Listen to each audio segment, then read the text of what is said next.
제가 기도하고 시작하도록 하겠습니다. 하나님 아버지 감사합니다. 오늘 주일 맞이하여서 함께 예배하고 또 식사 교제하면서 또 서로의 삶을 나누고 또 이 시간 함께 성경 공부하게 해주심 감사드립니다. 하나님 오늘 열왕기서 두 번째 이야기를 다룰 터인데 주님께서 함께 해주셔서 이 말씀을 통하여서 하나님께서 우리에게 하시고자 하는 말씀을 잘 듣게 하시고 또 우리 삶 가운데에서 그 하나님의 뜻이 잘 이루어질 수 있도록 주께서 인도하시옵소서. 주님을 늘 의지하며 예수님 이름으로 기도드립니다. 아멘. 네, 오늘은 열왕기 왕들의 이야기죠. 왕들의 이야기 두 번째를 좀 살펴보려고 합니다. 지난번에는 이제 그 다윗 이후에 솔로몬의 이야기를 살펴봤고 그 다음에 이제 분열 이스라엘까지 살펴봤습니다. 그래서 솔로몬이 지혜로 통치를 시작했다라고 보면서 이제 왕으로서의 지혜를 보여주었고요. 거기에서 그치지 않고 이제 성전을 세우는 것까지 나왔고요. 그런데 그럼에도 불구하고 이제 이 왕들이 하나님 뜻대로 살지 못하면서 이제 남유다와 북이스라엘로 분열되는 그런 이야기까지 살펴봤습니다. 자, 이렇게 왕들이 처음에는 잘 시작했는데 이제 왕들이 처음에는 잘 시작했는데 나중 가면은 이제 많이 타락하지 않습니까? 그러면 이제 누가 등장하느냐 했을 때 이제 선지자가 등장하는 겁니다. 그래서 이제 엘리야와 엘리사가 이렇게 주된 인물로 이제 열왕기 이야기에 나오게 되죠. 그래서 이렇게 말합니다. 이렇게 왕들이 타락하는 시점에서 선지자들이 성경 이야기에서 점점 중요한 역할을 하기 시작한다라고 하면서 이제 열왕기 하면 이제 왕들의 이야기인데 이제 중심축이 왕들에서 선지자로 점차 이제 옮겨가는 것을 볼 수 있습니다. 그래서 왕과 선지자인데요. 이제 왕과 구별되는 선지자 이렇게 나옵니다. 왕이라는 직책이 이스라엘 나라에 견고하게 자리 잡아가죠. 그러니까 이제 다윗 이후로 왕이라는 직분이 이제 분명히 섰습니다. 이제 왕이라는 직분이 뭔지를 보고 깨닫게 되는 거죠. 물론 그 왕 직분 자체가 그 왕이 타락하여서 그 왕 직분을 제대로 수행하지 못하는 것은 있지만 적어도 이스라엘 나라의 정치 제도에 있어서 이 왕이라는 역할이 분명하게 부각이 되고요. 그러면서 이제 선지자 직책이 이제 다시 이렇게 부각되는 겁니다. 그래서 그전에는 왕, 선지자, 제사장 이런 역할들이 그냥 이렇게 뚜렷하게 구별되기보다는 그냥 한 사람 가운데에서 그냥 나타나는 반면에 이제 역사가 흘러감에 따라서 이 역할들이 이제 점점 구분돼서 나타나는 거죠. 가령 모세 같은 경우에는 선지자로 할 수도 있고 제사장까지는 이제 아론이 있으니까 아니더라도 뭐 제사장 역할도 약간 할 수 있고 또 왕 역할도 좀 한 거죠. 그래서 그전에는 한 사람에게서 그런 역할들이 그냥 특별히 구별됨 없이 나타나다가 이제 점점 이렇게 그 역할들이 구분해서 나타나기 시작합니다. 그래서 어떤 부분에서 이것은 하나님의 계시가 좀 더 분명하게 나타나는 그런 하나의 어떤 계시가 점점 밝게 드러나는 그런 과정이라고 할 수 있는데요. 그런데 그런 과정 속에서 매우 안타깝게도 이 왕 직분자들이 왕의 역할을 제대로 못한 것이죠. 자, 왕에게 그래서 이제 왕과 구별되는 선지자 직책이 서면서 이제 어떻게 하냐, 왕에게 이제 메시지를 전하는 역할들을 선지자가 감당하라는 겁니다. 선지자 가문은 딱히 없었습니다. 왕 같은 경우에는 이제 그렇게 혈연을 중심으로 이렇게 세속이 되고 제사장도 레위 지파가 이제 그 제사 역할을 쭉 이어가는데 선지자에게는 그런 가문들이 없었고요. 그때 필요할 때마다 하나님께서 선지자를 이렇게 끄집어 세우죠. 그래서 하나님은 역사의 특정한 순간에 하나님의 말씀을 이스라엘 백성과 특히 이스라엘의 지도자들 왕에게 전할 목적으로 그들 선지자들 각자를 부르셨다 이렇게 볼 수 있습니다. 자, 그런데 이제 이렇게 왕과 선지자의 직책이 이렇게 구분이 되는데 근데 주로 이제 이 역사적인 맥락 속에서 언제 선지자가 많이 등장하느냐 했을 때 우리가 지금 열왕기 이야기를 보다시피 왕이 타락했을 때 선지자가 많이 이렇게 부각이 되더군요. 그래서 아무래도 이 선지자의 역할이 왕을 견제하는 그런 역할들을 이렇게 하게 됩니다. 그래서 왕을 견제하는 선지자라고 했는데요. 구약 성경의 모든 선지서는 왕정식이나 왕정에 대한 반성으로 나온 것이다 이렇게 설명을 할 수 있는 것이죠. 그래서 구약을 크게 보면은 모세오경이 있고, 그렇죠. 율법서가 있고, 그다음 역사서가 있습니다. 그렇죠. 역사서가 이제 뭐 여호수아부터 해가지고 이제 뭐 열왕기, 상하, 느헤미야, 에스라, 에스더까지도 포함시킬 수 있겠죠. 이렇게 있고, 그 다음에 큰 쭉이 이제 선지서가 되는 것이죠. 그래서 어떻게 보면 뭐 모세오경은 굳이 맞추자면 제사장 중심이 어떻게 그렇게 볼 수 있는 거고요.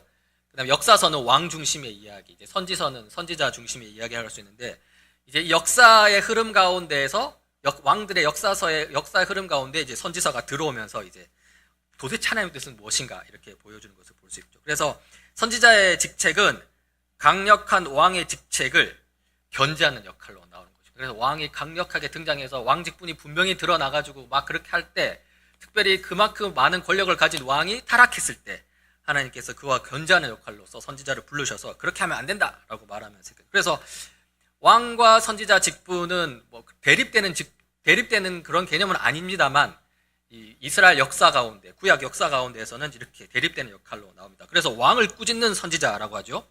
이스라엘은 신정 국가였고 왕의 말이 아니라 하나님의 말씀이 최종 권위를 가졌다라고 말을 하고 있습니다. 그래서 이렇게 보면 아까 모세오경 율법서가 있고 역사서 왕들의 이야기 있고 선지사가 있다면, 기준은 여러분 그 모세오경 율법서입니다. 그래서 오늘 우리 손장로님 말씀 가운데 신명기 말씀을 갖고 왔지만 기준은 그거예요. 그래서 왕들이 뭘 기준으로 따라서 나라를 통치해야 되냐면 이 모세오경 율법서대로 나라를 다스려야 되는 거예요. 그래서 그렇게 다스려야 되는데 그렇게 못 다스리니까 어떻게 하냐면 선지사가 나와가지고 다시 모세오경을 다시 그 당시의 언어로 말하면서 이제 이렇게 하는 거죠. 그래서 중심은 모세오경 율법이고요. 그게 역사 속에서 어떻게 드러나느냐, 왕들이 어떻게 그 모세오경 율법을 드러내느냐가 역사서고, 왕들이 못하니까 선지서를 통해 가지고 다시 모세오경을 갖고 와가지고 재해석해서 이렇게 말해주는 것이죠. 그래서 그 왕의 말이 아니라 하나님의 말씀이 최종 권위를 가졌다 해서 그렇게 보고요. 그 하나님의 말씀의 첫 출발점은 모세오경 율법서가 되는 것입니다. 그래서 우리는 종종 선지자가 자기 시대의 불순종하는 왕과 격렬하게 대립하는 것을 본다 이렇게 하는데요. 결국에는 왕들이 율법에 따라 못하니까 선지자들이 와서 율법대로 해라 이렇게 되는 것이죠. 특별히 이제 그 분열되면서 우리가 북이스라엘을 좀 먼저 살펴보면, 북이스라엘의 초대 왕은 여로보암 왕입니다. 여로보암 왕인데, 여로보암 왕에 대한 아히야 선지자의 심판 선언이라고 하는데요. 그 솔로몬의 아들 때부터 이제 르호보암과 여로보암으로 나라가 나뉘죠. 그래서 르호보암은 남유다 나라가 되고, 북이스라엘은 여로보암이 이제 나라를 통치합니다. 근데 이제 여로보암이 어떻게 하냐면, 그 당시 이제 이스라엘 나라가 이렇게 있으면 나라가 반이 갈리면서 아래쪽은 남유다고 위쪽은 북이스라엘인데, 문제는 이 남유다 성전 예루살렘 성전이 어디냐면 그 남유다에 있었거든요. 남유다 땅 안에 예루살렘 그 수도 있으니까 어떻습니까? 비록 나라가 나뉜다 하더라도 일단 백성은 모두 이스라엘 백성이거든요. 그러니까 중요한 절기 때가 되면 이제 성전으로 내려가서 찾아야 되는데, 남유다는 문제가 없어요. 자기 영토 안에 예루살렘 성전이 있으니까 거기서 와서 예배 드리게 하고 제사하게 하면 됩니다. 근데 문제는 북이스라엘이 문제인 거예요. 북이스라엘이 이제 절기 때가 되면 북이스라엘 민족이 어떻게 됩니까? 제사를 하기 위해서 예루살렘으로 내려와야 되거든요. 남유다 땅으로 내려와야 되거든요. 그러면은 이렇게 내려오게 되면 북이스라엘 왕 입장에서는 자기의 백성이 남유다로 예배드리러 갔다가 거기서 어떠한 일에 의해서 거기서 눌러앉거나 거기서 뭐 이렇게 못 빠져나오거나 하여튼가 그렇게 되면 문제가 되잖아요. 그래서 어떻게 하냐면, 여로보암이 어떤 꾀를 쓰냐면, 성전이 예루살렘에만 있는 게 아니라, 제단이 예루살렘에만 있는 게 아니라 북이스라엘에도 있다 하면서 북이스라엘 땅의 최남단의 베델이라는 곳과 최북단의 다안이라는 곳에다가 제단을 만듭니다. 하나. 그래서 거기다가 금송아지를 세워놔요. 그래서 여기가 너희를 이집트로부터 구원해온 하나님을 예배하는 곳이다 해가지고 새로운 제단을 하나 만듭니다. 그래서 이 여로보암이 이스라엘 백성으로 하여금 이제 우상을 숭배하게끔 하게 만드는 그런 역할들을 하게 되는 것이죠. 그래서 여로보암 왕에 대한 선지자의 심판 선언이 있는데요. 열왕기상 14장 15절을 읽어보면 이렇습니다. 주님께서는 북이스라엘을 쳐서 물가의 갈대가 흔들리듯이 흔들리게 하실 것이며, 그들이 아세라 목상을 만들어서 주님의 분노를 샀으므로 조상들에게 주신 이 좋은 땅에서부터 북이스라엘을 뿌리째 뽑아내어 유프라테스 강 저쪽으로 흩으실 것입니다. 이렇게 말해요. 그래서 이게 선지자가 왕에 대해서 지금 심판 선언을 하는 거예요. 그래서 이렇게 단과 베델에다가 제단을 쌓아놓고 결국 그렇게 우상 숭배한 것들이 결국에는 온갖 물론 여로보암은 이게 바로 우리를 구원하신 하나님이다 라고 말하면서 금송아지를 세웠지만 결국 그게 혼합주의가 되거든요. 온갖 우상들이 다 들어오게 됩니다. 그러면서 이제 심판선을 하게 되는 것이죠. 그러면서 열왕기상 14장 16절에 보면 이렇게 말합니다. 여로보암은 자기도 죄를 지었을 뿐만 아니라 북이스라엘 백성까지 죄를 짓게 하였으므로 주님께서는 여로보암의 죄 때문에 북이스라엘을 버리실 것입니다 라고 이렇게 단호하게 설명합니다. 그래서 여기서 보면 여로보암의 죄라고 하는데요, 이게 뭐냐면은 예루살렘 성전의 그 제단 말고 단과 베델에다가 그 새로운 제단을 세워서 우상 숭배하게끔 만든 그 죄입니다. 자, 그런데 여호와 하나님은 이 북이스라엘을 여로보암 때 바로 심판하시지 않으십니다. 오래 참으셔서 북이스라엘을 곧바로 포로로 만드시지 않는다고 하잖아요. 그런데 그러면 이제 좀 기다리시면 여로보암 뒤의 왕들은 좀 뭔가 좀 변화된 삶을 살아야 될 텐데 그렇게 하지 못했습니다. 북이스라엘의 여로보암을 뒤인 왕들도 죄를 짓는 면에서는 그와 너무나도 비슷했다. 북이스라엘의 왕들은 하나도 예외 없이 하나님 앞에서 악을 행했다고 그런 거죠. 그러니까 이겁니다. 북이스라엘 왕이 이제 여로보암 뒤에 서고 하거든요. 근데 가만 보니까 결국에는 이 예배의 문제, 그러니까 예루살렘으로 내려가지 못하게 만들기 위해서 이 단과 베델에 있는 그 제단을 포기를 못하는 거예요. 계속 둡니다. 왜 그러냐? 자기 왕권을 유지하기 위해서. 그래서 이 여로보암의 죄가 북이스라엘의 모든 왕들에게 다 적용이 돼가지고 이 북이스라엘 왕들이 이거를 못 벗어나는 거예요. 그냥 나의 왕권을 위해서, 그러니까 나의 권력을 위해서, 하나님을 위한 하나님의 주권, 하나님의 통치보다는 나의 권력을 위해서 그 잘못된 제단을 계속 두게 되는 것이죠. 그래서 하나도 예외 없이 하나님 앞에서 악을 행했다고 합니다. 그러면서 이 북이스라엘의 가장 악한 왕 중에 하나로 꼽힌 이제 아합 왕이 등장하게 되는 것이죠. 북이스라엘의 상태는 아합이 왕위에 올랐을 때 최악에 이르게 됩니다. 그래서 이 아합이 누구랑 결혼하냐면 이세벨이랑 결혼을 하게 되죠. 이세벨은 이방 여인인데요. 그 엣바알이라고 아마 그 바알을 섬기는 제사장, 왕 제사장의 딸로 그렇게 나오는데요. 그러니까 완전히 바알 숭배자하고 결혼을 한 거죠. 그러면서 이제 여로보암에서 시작된 그 죄는 혼합주의예요. 그러니까 이 여로보암이 금송아지를 세우면서 이거는 다른 우상이 아니다라고 말한 게 아니라 이게 바로 하나님이야, 여호와 하나님이야 이라고 말하면서 이렇게 여호와 하나님도 섬기고 그러면서 자기 자신들이 생각하는 이렇게 우상들을 섬기게 만들었다면 아합 때는 이 바알 숭배를 거의 공식 종교로 가지고 들어오게 됩니다. 이세벨과 함께. 그래서 북이스라엘의 바알 숭배가 가득 들어차게 되는 것이죠. 그래서 왕과 왕비는 이제 바알 숭배를 적극적으로 장려했고요. 이것은 하나님에 대한 아주 뻔뻔스러운 반역이 되는 것이죠. 자, 이렇게 왕들이 이 아합 왕이 엄청나게 극심한 타락에 더하게 되니까 왕이 타락하면 누가 등장해야 되는 것이죠? 선지자가 등장하게 되는 거예요. 그런 의미에서 이제 엘리야 선지자가 등장하게 되는 것입니다. 그래서 엘리야 선지자의 위치가 이제 선지자의 위치가 이렇게 생각하는 거죠. 그러니까 우리가 엘리야 선지자 진짜 위대한 선지자, 대단한 선지자 이렇게 하는데 어떤 맥락이 있느냐? 아합 왕이라는 극심한 타락성 속에서 나오는 그런 것들을 우리가 생각해 볼 수 있는 것이죠. 그래서 이 철저한 반역의 상황에서 선지자 엘리야가 이제 여호와 하나님의 이름으로 전면에 등장하게 되는 것입니다. 그리고 이제 엘리야와 아합의 싸움이 이제 이렇게 막 나오는데요. 근데 이것은 더 근본적으로 어떤 싸움이냐?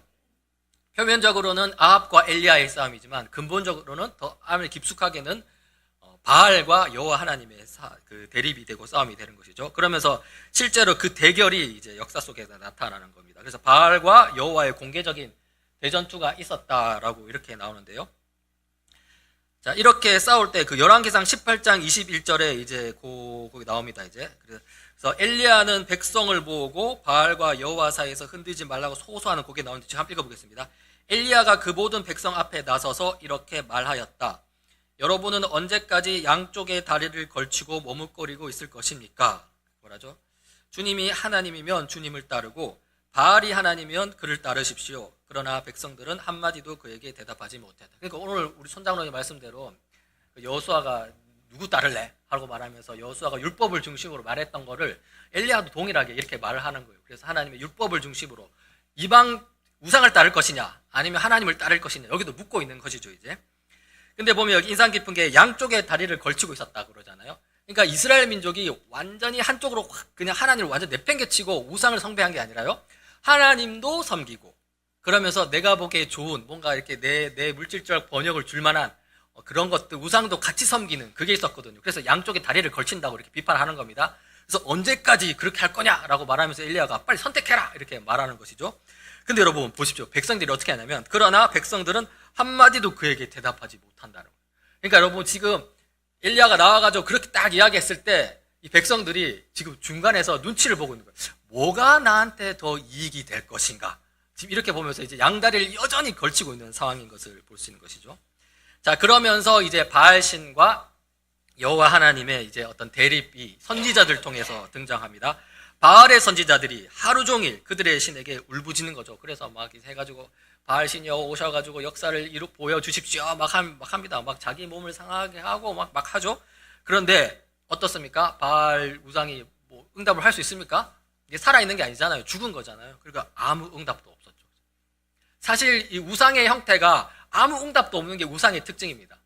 그래서 여러분 우상을 숭배한다는 것은 우상의 말을 듣는 게 아니라고요. 사실상은 자기가 원하는 자기의 욕심, 자기의 탐욕을 듣는 거예요. 사실.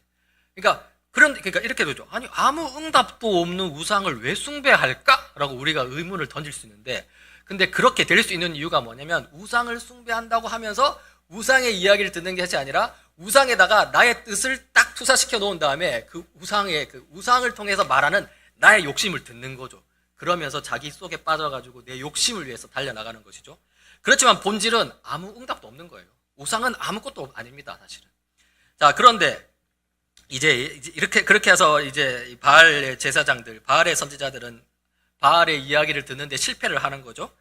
자, 그러자 이제 엘리야가 등장합니다. 그러면서 뭐라고 하냐? 바알의 신이 잠이 들었거나 잠깐 나가서 그들의 소리를 들을 수 없나 보다라고 말하면서 조롱을 하면서 이제 이야기를 시작하는 거죠. 그러니까 진짜 헛되다 이렇게 이야기하는 것을 볼 수 있습니다. 그러면서 이제 엘리야가 이제 하나님을 찾고 구하는 순서인데요. 엘리야는 이스라엘의 12지파를 나타내는 돌 12개로 제단을 만듭니다.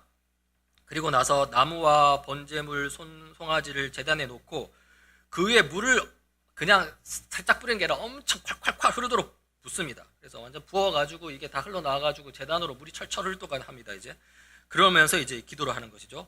주님, 응답하여 주십시오. 응답하여 주십시오. 이 백성으로 하여금 주님이 주 하나님이시며 그들의 마음을 돌이키게 하시는 주님이심을 알게 하여 주십시오라고 기도를 하게 되는 것이죠. 그래서 참 인상 깊은 게 응답해달라는 것을 2번이나 반복해서 우리가 엘리야가 말하는 것을 볼 수 있는데요. 그게 아무것도 응답할 수 없는 그냥 아무것도 아닌 우상과 아주 딱 대립을 시키는 거죠.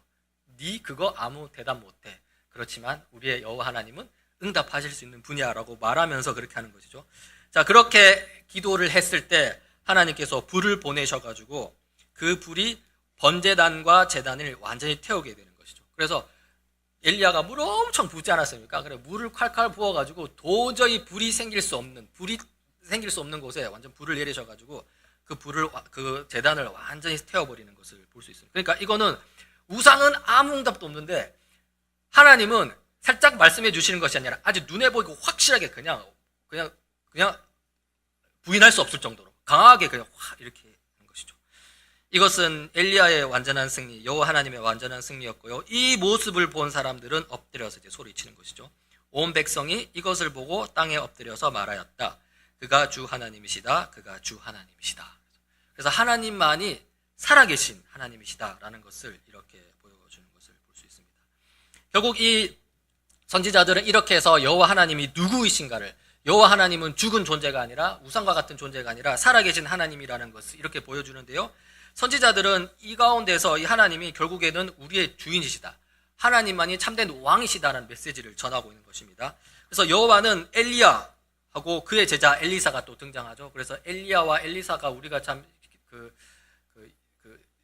성경 기록에서 아주 유명한 선지자들인데요. 그를 통해서 가뭄, 굶주림, 빚, 불임, 질병, 이 죽음의 문제를 해결하는 것을 이렇게 계속 보여줍니다. 그래서 여러분 이 선지자들이 나와서 이런 그 다음 쪽에 보면 이제 이런 가뭄이나 굶주림 이런 것들을 해결해 주시는 것을 볼 수 있잖아요. 이것은 단순히 그냥 놀라운 기적이야 이렇게 하는데 그 기적 너머에 뭘 보기를 원하냐면 하나님이 바로 그런 분이라는 것을 보기를 원하는 거예요. 그래서 선지자의 놀라운 기적, 그래서 우리가 선지자의 기적을 볼 때, 야, 정말 선지자 기적 대단해.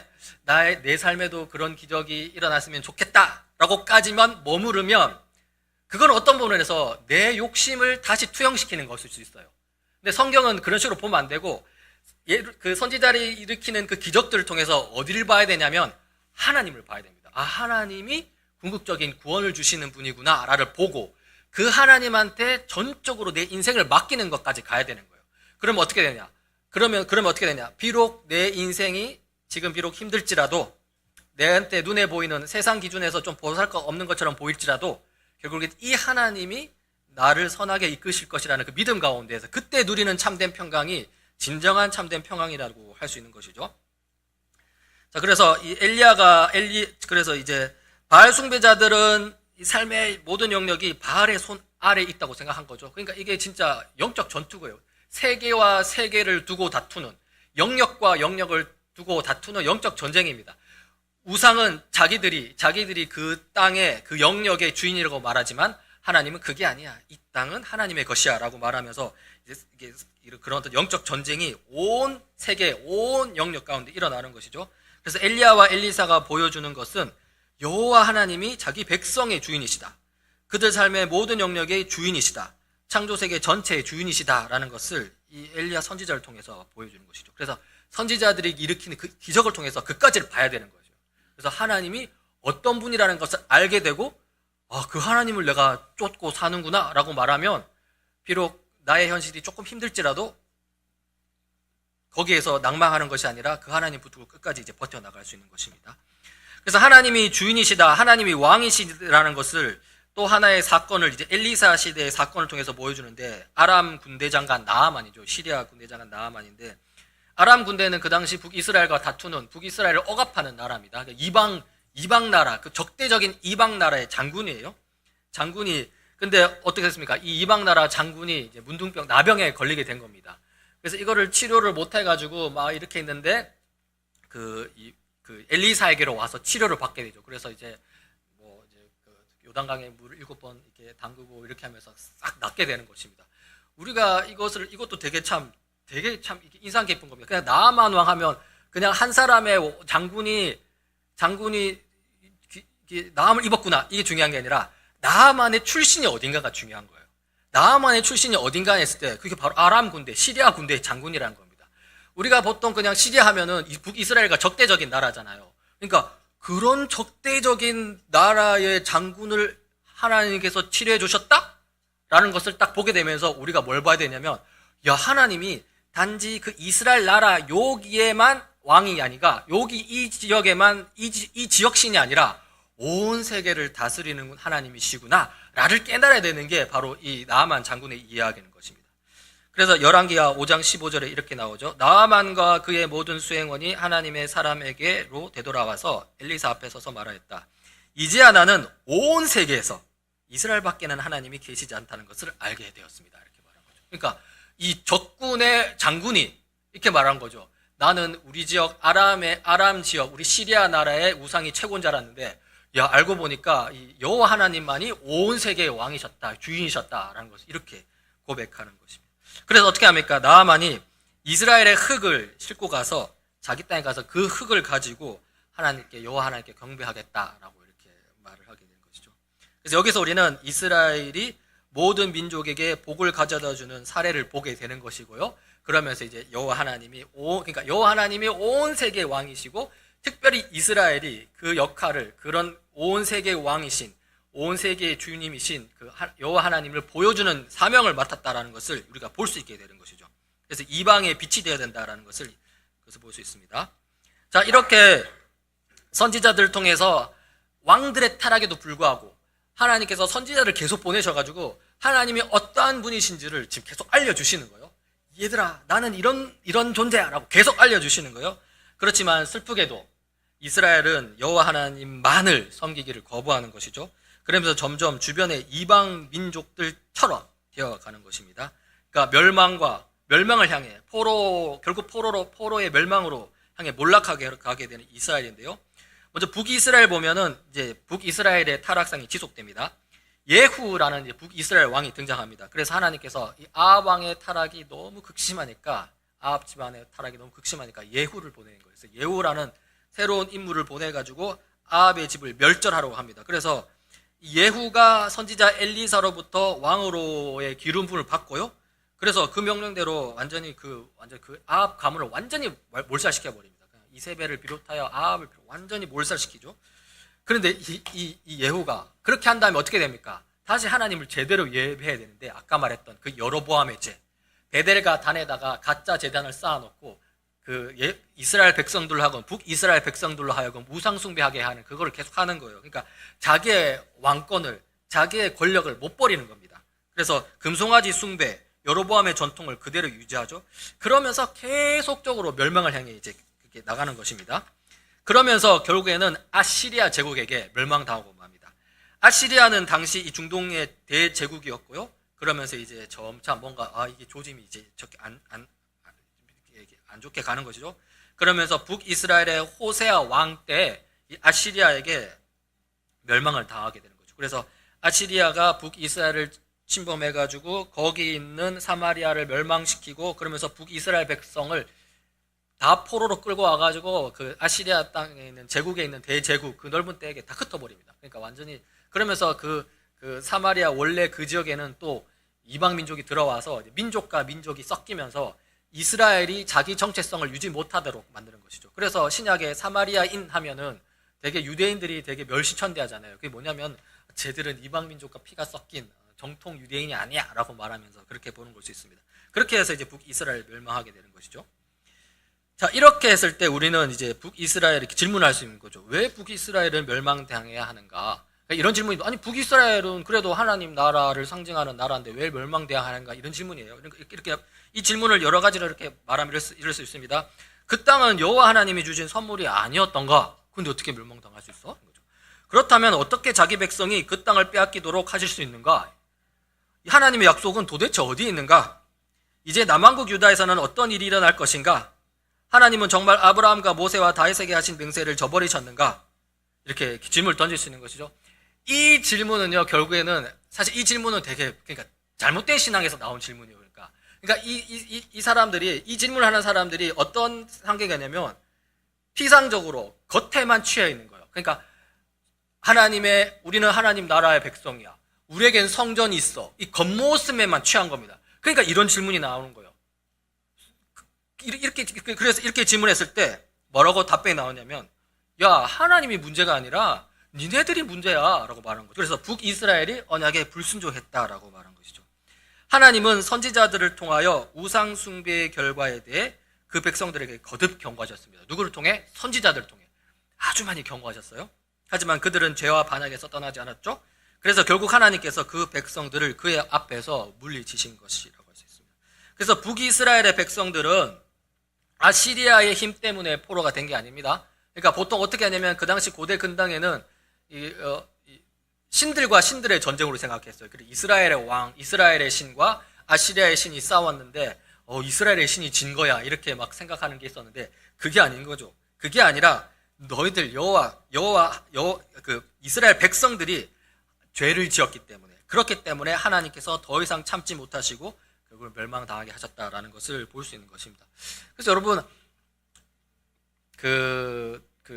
보통 우리가 이스라엘 백성이 하나님 나라라고 이렇게 말을 하면서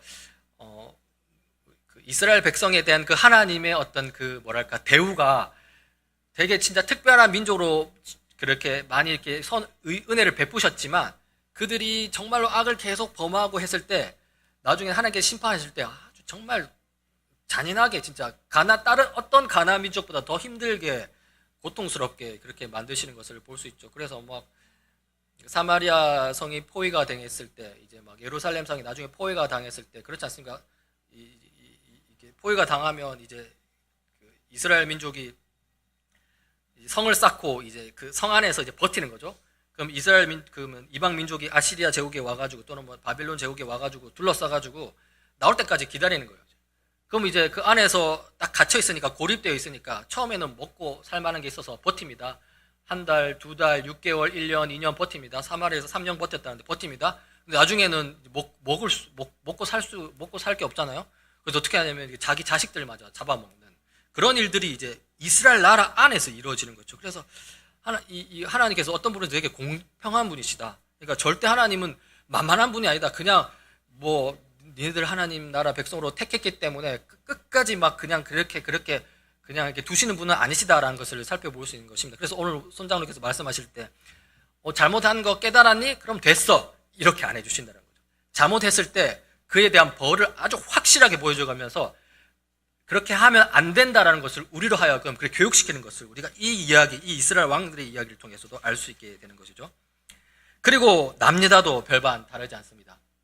남유다도 결국 이스라엘의 우상을 따릅니다. 근데 남유다는 조금 오래 버팁니다.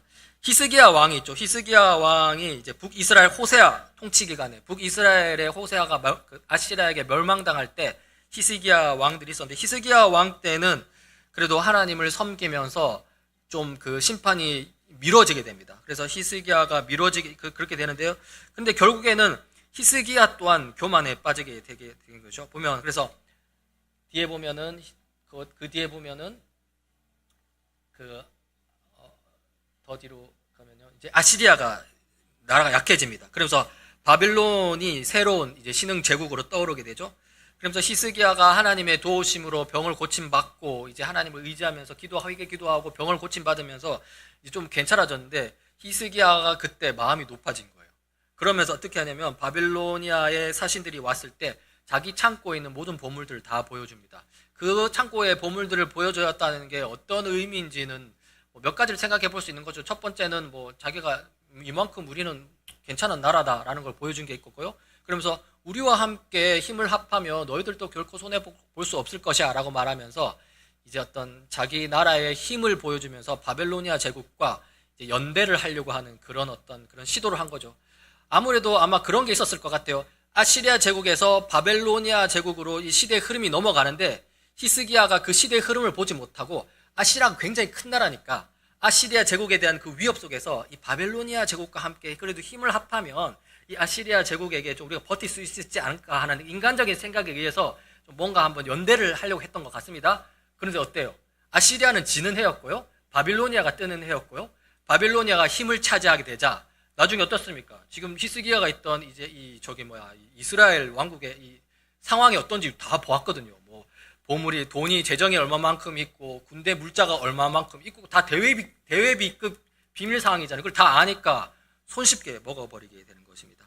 자, 이렇게 히스기야가 그런 어떤 어리석게 이제 그렇게 행동을 하게 되고요. 그러면서 선지자 이사야로부터 심판의 신탁을 듣게 되는 것이죠. 남유다 또한 포로가 될 것이라는 내용을 듣게 됩니다. 그러면서 이제 곧바로 멸망당하지 않고요. 그 아들 때 이제 므낫세 왕 오는데요. 므낫세 왕은 히스기야 왕과는 달리 아주 악한 왕 중에 하나입니다. 거의 아하 왕에 필적할 만한 왕이죠. 그래서 히스기야 왕의 후계자 므낫세는 우상 숭배와 혼합주의를 장려하고 자기 왕국에서 불의를 영속화한 것으로 유명하다. 그래서 남유다의 파멸도 불가피한 것처럼 보인다. 그래서 므낫세 왕이 한 40년을 나라를 다스렸습니다. 그래서 남유다에서 가장 오래 나라를 다스린 왕 중에 하나입니다. 그러니까 남유다가 완전히 희한하게 된 것이죠. 이때 이사야 선지자가 활동하게 되는데요. 그런데 므낫세 다음 요시야 왕이 등장하는데 또 요시야 왕은 종교개혁을 통해서 또 이제 이거를 갱신하는 게 있습니다. 그래서 므낫세의 손자 요시야는 젊은 청년일 때 성전에서 새로 발견한 율법책을 읽게 되고요. 거기서 감동을 받게 되고요. 그러면서 남유다 백성을 공개적으로 회개의 자리를 이끌게 되면서 하나님과의 어떤 그 언약을 갱신하고 예배의 개혁에 착수를 한 거죠. 그래서 요시야의 종교개혁에 대해서 굉장히 성경에 보면 되게 정말 전무후무하다 할 정도로 크게 하는데요. 근데 이것조차도 사실은 결국에는 이 흐름을 이어가지 못했습니다. 요시야의 모범적인 삶과 통치조차 남유다에게는 너무 미약했고 너무 늦었다 이렇게 평가를 하죠.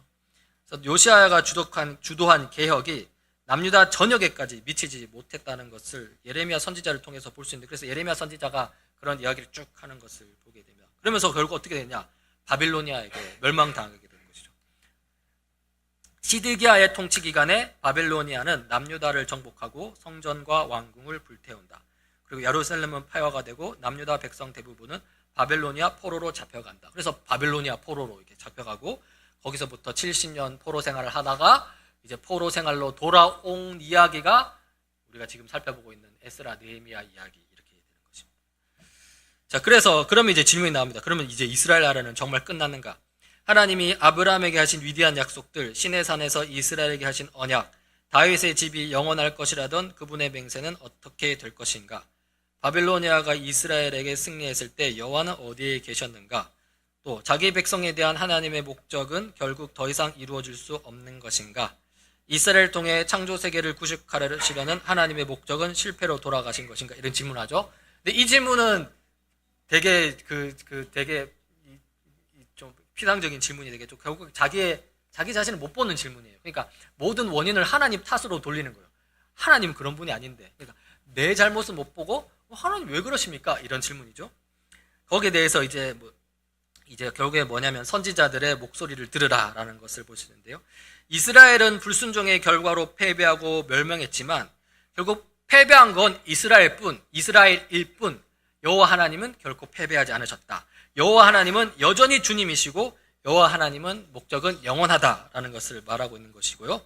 그래서 이스라엘이 그 땅에서 쫓겨날 때까지 수세기 동안 그들의 역사는 하나님의 선지자들에 의해 강조되고 해석되었다. 그래서 선지자들의 목소리는 포로기에도 사그라들지 않는다.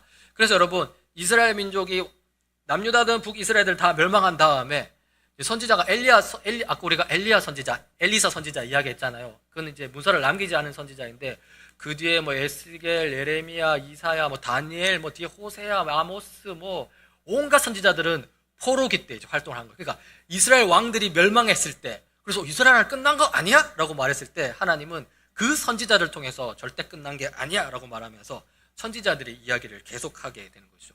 그러면서 역사서의 이야기가 끝나고 선지서의 이야기가 이렇게 구성이 되는 거예요. 그래서 구약 성경을 보면 모세오경 율법서, 그 다음에 역사서 왕들의 이야기, 그 역사서 속에서 이제 엘리야 이야기, 엘리사 이야기가 두드러지고요. 그 다음에 그 위에 선지서 이야기가 쭉 나오면서 하나님의 역사는 끝나지 않은 거야. 니네들 지금 하나님 핑계대고 있는데 그러니까 이스라엘 백성이 어떻게 이 하나님 나라 이스라엘을 멸망시킬 수 있습니까? 라고 말했을 때, 야, 니네들이 패배한 거지 하나님이 패배한 거 아니야? 라고 말하면서 선지자들을 딱 등장시키게 되는 것이죠. 그래서 이제 우리가 선지서를 다음 시간에 보게 되는데요. 우리가 오늘 이제 열왕기서 두 번째 이야기를 보면서 이제 이 왕들에 대해 평가하자면 결국 왕들이 실패했다라는 것입니다. 실패했다라고 말하면서 우리가 아까 질문했잖아요. 그럼 이거 어떻게 되냐 했을 때 거기에서 우리가 예수 그리스도를 끌고 우리가 모셔올 수 있는 것이죠. 실패한 왕들이라고 했을 때 왕은 직책이잖아. 왕의 직책, 왕의 직분인데요.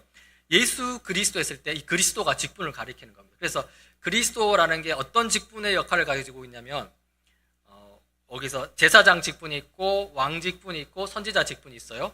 근데 특별히 이제 왕으로서의 직분이 예수 그리스도를 통해서 다시 회복되는 것을 볼 수 있죠. 그러니까 이스라엘 역사의 왕들은 실패했지만 예수 왕은 실패하지 않았다라고 말하면서 다시 한번 그 하나님의 영원한 약속을 예수 그리스도를 통해서 다시 딱 보여주시는 것이죠.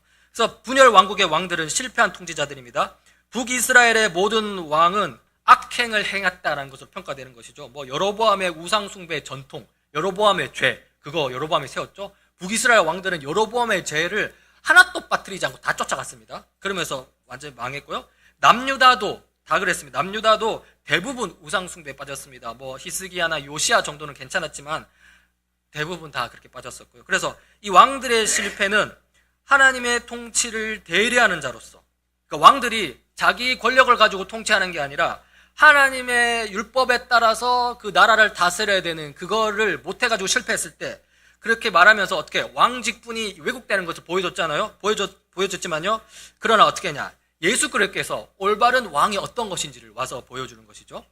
그래서 누가복음 1장 31장 33절에 보면 다윗의 후손으로 오신 언약의 왕이라고 말하고 이렇게 읽어보겠습니다. 보아라, 그대가 잉태하여 아들을 낳을 것이니 마리아에게 말하는 겁니다. 그의 이름을 예수라 하여라. 그는 위대하게 되고 더없이 높으신 분의 아들이라고 불릴 것이다. 주 하나님께서 그에게 그의 조상 다윗의 왕위를 주실 것이다. 그는 영원히 야곱의 집을 다스리고 그의 나라는 무궁할 것이다. 그러니까 이 말씀은 그냥 예수님께서 성자 예수님께서 몸을 입고 이 땅에 오셨네라는 그 의미가 어떤 것인지를 말해주는 거예요. 그냥 야, 이 성자 예수님께서 이 땅에 오셨대. 어머, 그 위대하신 분이 이 땅에 오셨구나. 너무 감사. 이 정도가 아니라요. 당연히 그게 맞죠. 그렇지만 거기에만 머무르 안 되고 그 왕으로 오신 예수 그리스도의 의미가 구약을 통해서 우리가 다시 한번 볼 수 있는 것이죠. 그 예수님께서 오신 것은 그냥 그때 그 순간에 하나님께서 우리에게 은혜를 베푸신 것이 아니라 구약 때부터 하나님께서 계획하셨던 그 왕을 통한 통치를 이 예수님을 통해서 이제 실현시키려시는구나. 그걸 우리가 볼 수 있게 되는 거예요. 그래서 보면 다윗의 후손으로 오셨다고 그렇게 말하잖아요. 그래서 마태복음 1장의 그 족보가 예수 그리스도 족보가 그런 걸 가리켜요. 이게 다윗의 후손으로 오셨다는 것은 수많은 왕들이 실패한 거를 예수님은 성공시키신다. 이런 의미에서 우리가 해석할 수 있는 것이죠. 이걸 통해서 뭘 볼 수 있냐면 우리가 하나님에 대해서 뭘 볼 수 있냐면 와, 진짜 하나님은 변함없으신 분이시구나. 하나님은 그냥 한순간에 그냥 즉흥적으로 뭔가를 계획하셔가지고 그때 이렇게 그냥 예수를 보낸 게 아니라 이미 구약 때 그 수많은 실패한 왕들의 그 실패를 보시고 그때 예수 그리스도를 계획하시고 그리고 그 신약의 때 예수 그리스도를 보내셨구나. 야, 하나님은 그때나 지금이나 나중에도 다 동일한 분이시겠구나. 그런 걸 우리가 하나님에게서 보게 되는 것이죠. 그래서 우리가 여기서 신실하신 하나님, 변함없으신 하나님, 동일하신 하나님을 볼 수 있게 되는 것이고요. 여기서 우리가 뭘 보게 되냐면 우리 자신과 비교하게 되는 거죠. 우리는 늘 하나님을 의지한다 하지만 너무 늘 막 왔다 갔다 하면서 어쩔 때는 하나님을 잘 믿다가 어쩔 때는 막 이렇게 안 믿다가 하면서 변덕스러운데 하나님은 그런 분이 아니시다. 우리를 끊임없이 사랑하시고 결국엔 우리의 구원을 위해서 계속 역사하시는 분이시다는 걸 알게 되면서 우리의 신앙을 나 자신에 두는 것이 아니라 하나님께 두면서 신앙의 확신을 얻게 되는 것이죠. 그래서 구원의 확신을 이야기해보자면 구원의 확신을 나 자신에 두게 된다면 결코 구원의 확신을 얻을 수 없습니다. 왜냐하면 우리는 많이 흔들리거든요. 좀 신앙생활 잘했다 싶으면 구원의 확신이 있고 내가 좀 하나님과 좀 제대로 좀 못 살았다 싶으면 구원의 확신이 사그라들거든요. 그런 의미에서 구원의 확신은 있을 수 없습니다. 그럼 우리의 구원의 확신은 어디에 근거를 두느냐? 하나님께서 우리의 구원을 이끄신다라는 것에 딱 둘 때 우리의 구원의 확신이 흔들릴 수 있지 않은 것이죠. 그래서 이렇게 다윗의 후손으로 오신 그 언약의 왕, 실패한 왕들을 대신해 성공한 왕으로 보여주시고요. 그러면서 또 보여주시는 게 뭐냐면 세속적인 힘이나 정치 권력이 아닌 의와 평강으로 다스리는 그리스도 왕, 메시아 왕, 이걸 볼 수 있습니다. 그래서 이사야 9장 6절 7절 이사야서 이렇게 봅니다. 한 아기가 우리를 위해 태어났다. 우리가 한 아들을 모셨다. 그는 우리의 통치자가 될 것이다. 그의 이름은 놀라우신 조언자, 전능하신 하나님, 영존하신 아버지, 평화의 왕이라 불릴 것이다. 그의 왕권은 점점 더 커지고 나라의 평화도 끝없이 이어질 것이다. 그가 다윗의 보좌와 왕국 위에 앉아서 이제부터 영원히 공평과 정의로 그 나라를 굳게 세울 것이다. 왕군의 주님의 열심히 이것을 반드시 이루실 것이다 라고 말하면서 예수 그리스도 한 아기가 우리에게 태어났다고 말하잖아요. 그래서 예수 그리스도가 바로 땅에다 왕권을 가지신 왕이다 라고 말하면서 근데 그 왕의 통치는 어떠냐? 평화의 왕이라고 말하면서 힘의 논리가 아니라 평화의 논리로 이렇게 하신다는 것을 볼 수 있죠. 그래서 세속적 힘이나 정치 권력은 누가 추구한 것입니까? 이스라엘 왕들이 추구한 거죠. 근데 왕으로 오실 예수 그리스도는 그렇지 않다라고 보여주는 것이고요. 그게 바로 십자가를 통해서 나타나는 것이죠. 그래서 그 다음 보면 십자가를 통해 머리에 가시관을 쓴 왕으로 세상과 반대되는 방식으로 통치하시는 왕이신 예수 그리스도를 볼 수 있는 것이죠. 그래서 빌립보서 2장 7절부터 이렇게 나옵니다. 그는 사람의 모양으로 나타나셔서 자기를 낮추시고 죽기까지 순종하셨으니 그 십자가에 죽기까지 하셨습니다 라고 말하면서 그 예수 그리스도의 십자가 사역에 대해서 이야기하면서요. 근데 이 십자가에서 사역이 단순히 그냥 우리 죄를 위해 십자가에서 죽으셨다라는 것이 아니라 그것이 곧 왕의 사역이었다라는 것을 그 다음 구절에 보여주는 거죠. 그러므로 하나님께서는 그를 지극히 높이시고 모든 이름 위에 뛰어난 이름을 그에게 주셨습니다. 그리하여 하늘과 땅 위와 땅 아래에 있는 모든 것들이 예수의 이름 앞에 무릎을 꿇게 하셨습니다 라고 말하면서 왕으로 오신 예수 그리스도가 어떤 성질의 왕인가를 보여주게 되는 것이죠. 그 왕은 세상 나라의 왕들과 다르지 않다. 그들이 자기의 왕권을 가지고 자기의 권력을 취해서 다스리려고 할 때 이 예수 그리스도는 그렇지 않고 십자가에서 자기 자신을 내던지면서 오히려 세상의 방식이 아닌 하나님 나라 방식으로 왕의 통치를 보여줬다는 것을 이제 이것을 통해서 볼 수 있게 되는 것이죠. 자, 그러면 이 예수 그리스도는 지금은 어떻게 통치하고 계시냐? 지금은 어떻게 통치하고 계시냐 했을 때 이 왕으로 오신 예수 그리스도는 지금은 교회를 통해서 통치하신다는 것을 볼 수 있습니다. 그래서 에베소서 1장 21절에 보십시오. 아까 빌립보서에서 모든 것들이 예수의 이름 앞에 무릎을 꿇고 라고 말하면서 선언했잖아요. 근데 에베소서 1장 21절 이렇게 나옵니다. 모든 정권과 권세와 능력과 주권이 그리고 이 세상뿐만 아니라 오는 세상에서 일컬을 모든 이름 위에 뛰어나게 하셨습니다 라고 말하면서 하나님께서는 만물을 그리스도의 발 아래에 굴복시키시고 그분의 만물 위에 교회의 머리로 삼으셨습니다. 교회는 그리스도의 몸이요 만물 안에서 만물을 충만케 하시는 분의 충만함입니다 라고 말하면서 왕으로 오신 예수 그리스도께서 그 왕의 통치를 누구를 통해 이제 이 땅에 이루시냐 했을 때 교회를 통해 이루신다는 것이죠. 교회는 그리스도의 몸이요 만물 안에서 만물을 충만케 하시는 분의 충만함입니다. 되게 어려운 편인데요. 아무튼 이 교회를 통해서 이 만물을 하나님의 것으로 충만하게 만드신다는 것을 우리가 볼 수 있는 것이죠. 그리고 그 교회로 모인 이들이 바로 우리입니다. 그래서 교회는 뭐냐 했을 때 교회는 건물이 아닙니다. 다니엘 3시대 교회 했을 때 이게 건물이 아닙니다. 이렇게. 이거는 건물은 교회당이라고 해요. 정확합니다. 그래서 그 예전에 오랜 전통을 가진 교회다 보면은 교회 푯말에다가 다니엘 3시대 교회 이렇게 안 해놓고 건물 위에다가 다니엘 3시대 교회당 이렇게 딱 적어놨어요. 오히려 교회가 무엇인지에 대해서 오히려 그때 더 잘 알고 있었던 거죠. 이 장소는 당일 뿐이야. 장소일 뿐이야. 그럼 뭐가 교회냐 했을 때 우리 사람 한 사람 이 모인 공동체가 교회야. 그럼 결국 그리스도가 왕으로서의 통치를 펼치신다 했을 때 그리고 교회를 통해 펼치신다고 했을 때 누구를 통해? 우리를 통해 이제 왕의 통치를 펼치신다고 말한 것이죠. 그래서 우리가 그 왕들이 되어서 이제 그 예수 그리스도의 왕의 통치를 보여주게 되는 것을 볼 수 있습니다. 자, 그러면서 우리가 이렇게 왕으로서 이 세상의 통치를 보여주는 삶을 사는데요.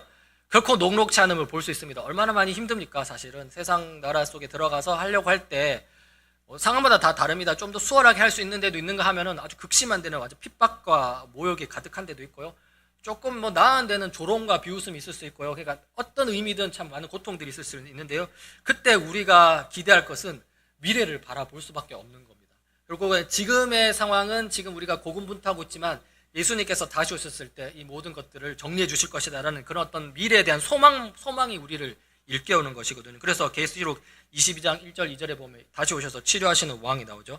천사는 또 수정과 같이 빛나는 생명수의 강을 내게 보여주었습니다. 그 강은 하나님의 보좌와 어린 양의 보좌로부터 흘러나와서 도시의 넓은 거리 한가운데를 흘렀습니다. 강 양쪽에는 12종류의 열매를 맺는 생명나무가 있어서 달마다 열매를 내고 그 나뭇잎은 민족들을 치료하는 데 쓰입니다 라고 말하면서 완성된 하나님의 나라의 모습이 어떠한지를 보여주는 거예요. 근데 거기 보면 그 하나님 나라의 가운데에 누가 있냐면 하나님의 보좌와 어린 양의 보좌가 있다고 그러잖아요.